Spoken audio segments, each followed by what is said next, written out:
All right, guys. So I promised Google Forms video on how you can use it in the classroom, and so I've opened up quite a few ways I use it in my classroom. But first, I just want to show you maybe how to create that. And so I'm going to go back. I'm going to go back to my classes tab, and I'm going to go to this term since I'll be starting here. So you have this little blue new, and you go to more, and then you go to Google Forms. And so I'm going to show you kind of how to set up your Google form for a quiz or for something that you want to grade. It doesn't necessarily have to be for a quiz. So I'm going to give it a title of simple quiz assessment. Okay. Once I click in description, and I can click up there, it should name it for us. And then we're going to do the settings now. So you're going to go over here, and you're going to go to settings.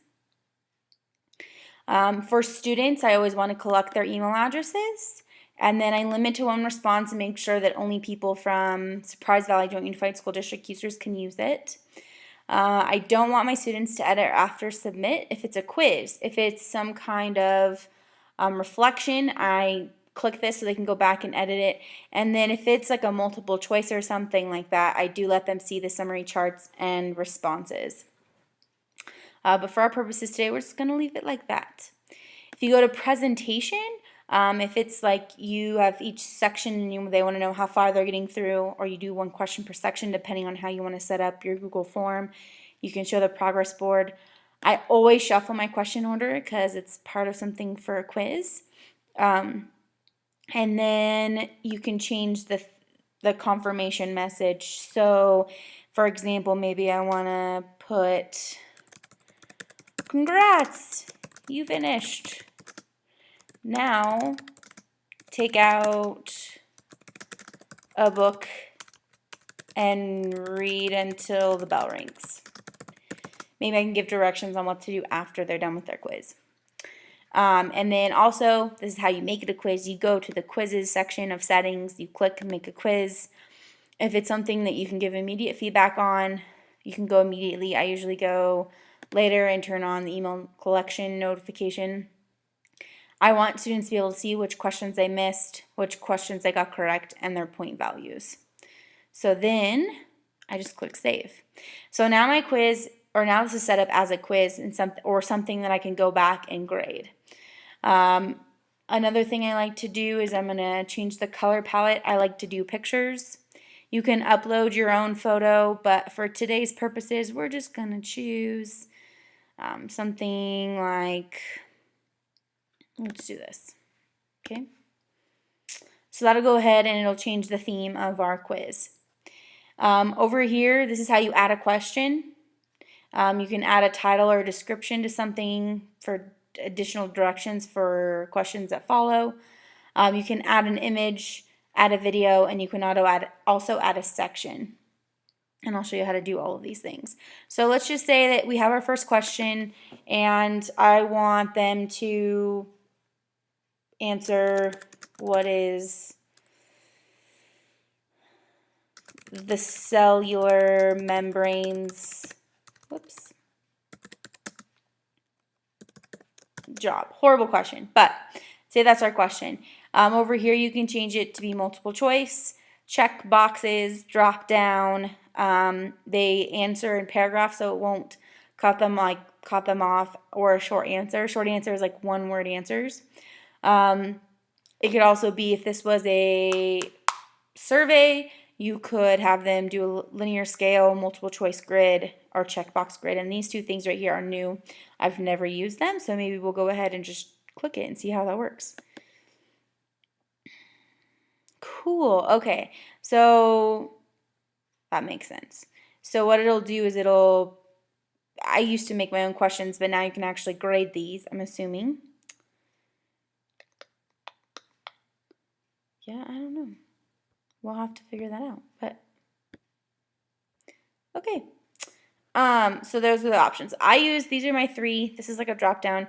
I use paragraph a lot because students tend to know that my response or my expectation is complete sentences. So even if they can only answer with one word, they'll answer incomplete sentences, which is really good on my part, I guess. I've trained them well. So I do long answers so they can actually see their whole answer while they're typing it in while they're taking the quiz. So once I have this, it tells me what kind of question I've chosen. If you click on answer key, you're going to see something like this. So let's just say I want to give them 2 points possible for this question. I can add the answer feedback. If there's somewhere where that answer can be found, you can actually link it to something.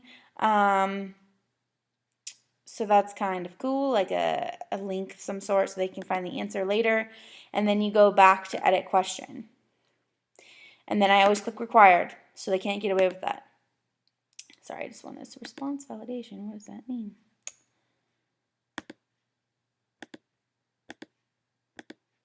So cool, they've added some things where you can add like boundaries to the question that they're answering. So that's my first question, but let's just say I want to add another question. So we're going to do that. Another way you can also do this is if it's the same format of question, you can just push duplicate, which is something that I do a lot when creating my tests and quizzes. So here's another way. We're going to do multiple choice this time, and we're going to say cells responsibilities.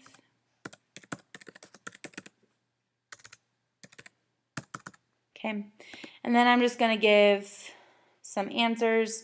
So we'll just say like answer 1, tab, tab, answer 2,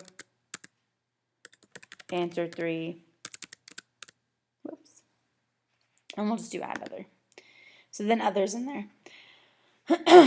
Answer key, change the question. I can still give answer feedback for incorrect answers, and I can get feedback for correct answers. And then go back to edit question, required. Let's just see. Cool. So when you have multiple choice too, because during surveys sometimes you want them to go to a certain section. If it's a multiple choice question, you can go to the section based on the answer that they give.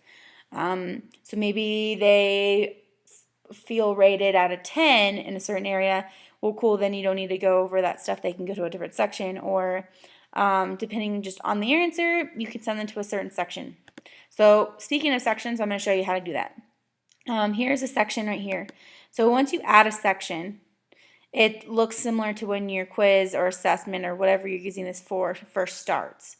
So, sorry, you title it, and there's lots of different things you can, oh shoot, I didn't mean to add a section, I'd rather merge these together. You can delete it, you can move it around, and you also can duplicate it if it's very similar to the section before. Once you have multiple sections, at the bottom of each section there's going to be an option. So you can have them continue to the next section, or you can have them go to a certain thing, or hey, from here I want them to submit the form. So those are some options.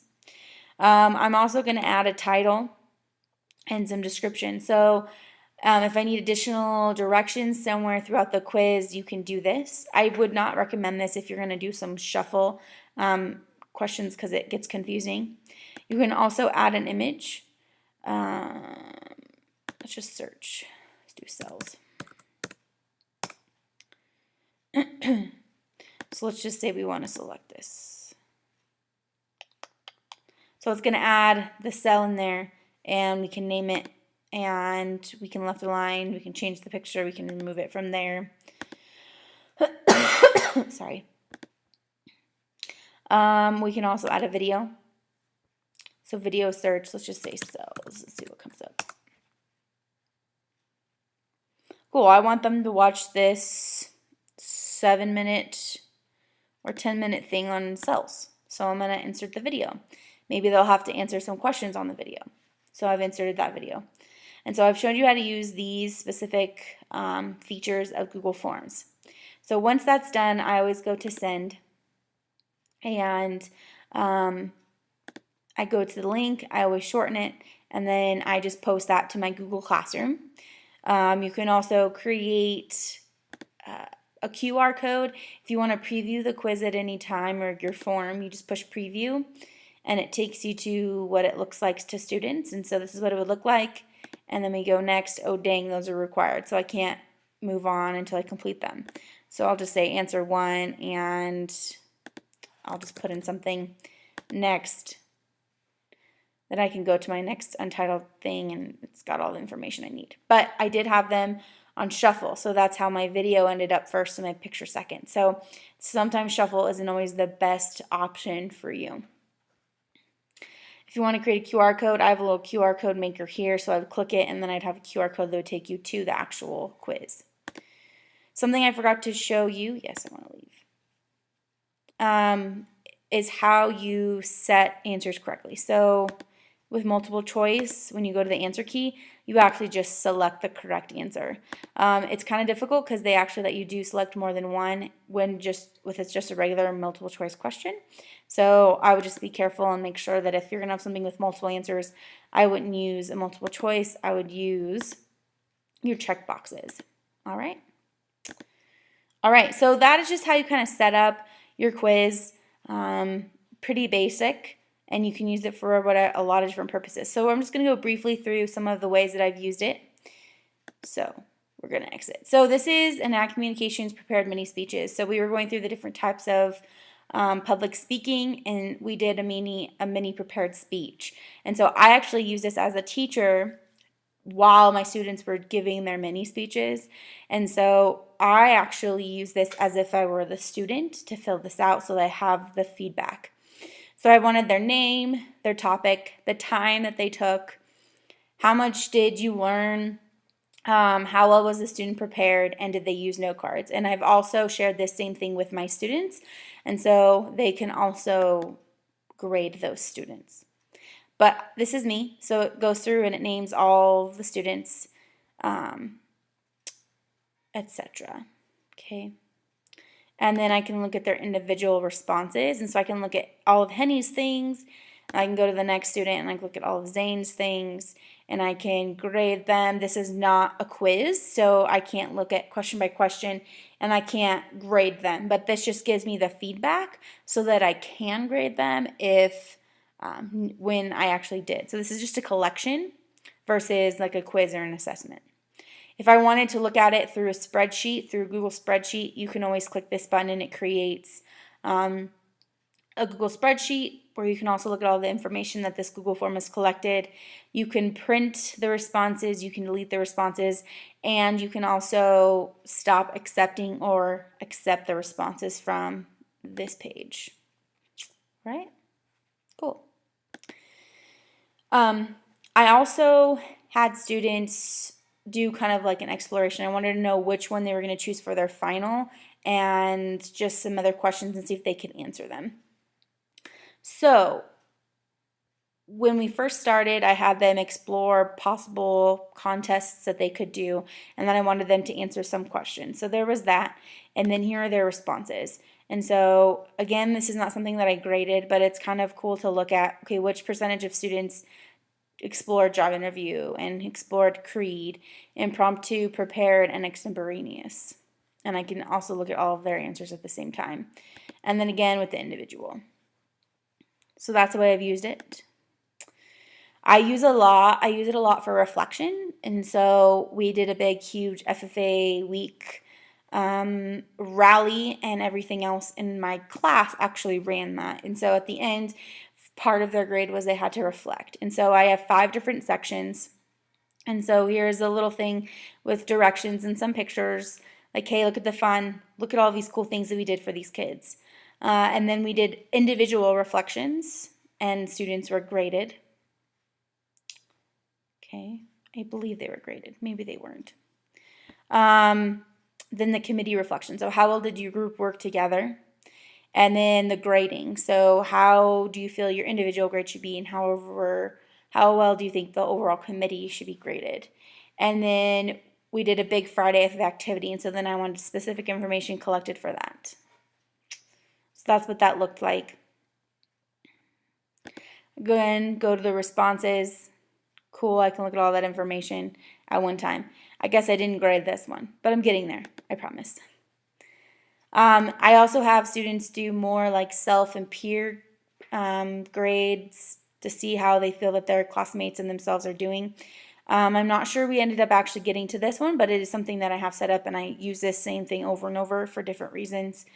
A lot of times I just want them to explain and to earn points that way.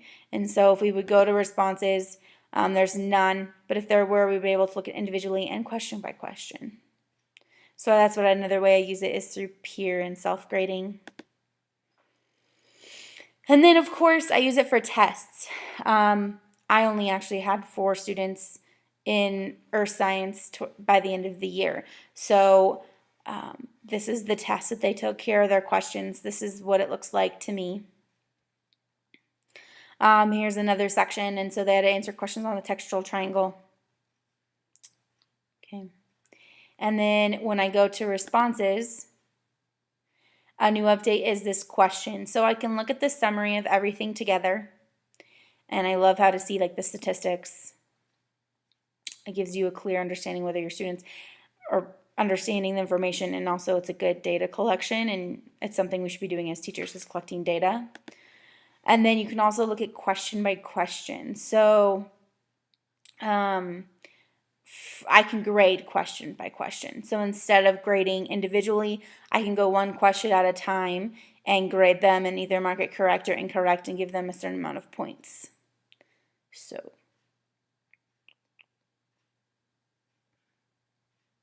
kind of cool. I didn't realize that. And I can change the question here. Go to specific question.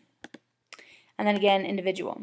So I can go individual students and do that. And the hard part with Google Forms, and I'm not sure if it's been fixed or not, is a lot of times what I like about this is as students are finishing, I can start grading the quizzes or the test. And sometimes as other students are finishing and submitting, it'll refresh my page, and sometimes it'll change things I've already graded. So I have to always double check and make sure that I don't miss anything. Okay. And then this is something that I posted on the Ag discussion board as an example. Someone was looking for how to submit like a time card. And this is something that I do with my OH class. We put a big plant cell together. We spend all term on it. And this is part of their final, is they have to review how it all went. And so the first section of this could totally be used as a form of a time card, asking what grade do you think you deserve today and why do you think you deserve it. And the cool part is you can also make it super simple and just have students enter their name, what grade they believe they deserve that day, and why. And if you open it in a Google spreadsheet, it puts a timestamp on it and a date. So I can show you how to set that up as well. But this right here is a plant cell review. So I have all of these different sections, and I really wanted students to take time and really decide whether they feel they earned the grade that they feel they believe that they earned and why. And then again, I can go here, and so this is a survey like the ones I showed you before, but this one was graded. And so I don't know, I think it's something that is super simple to set up, but the students actually take it seriously because I use something like this throughout the year. So that's an example. I'm going to show you really fast how we could set up a time card. So I'm going to go back here. I'll open up a Google form. And I'm just going to call this greenhouse time card, term 1 or something like that. And then I want them to put their name. Cool. Sometimes it automatically knows what you want, so it'll change the question. I want that to be required.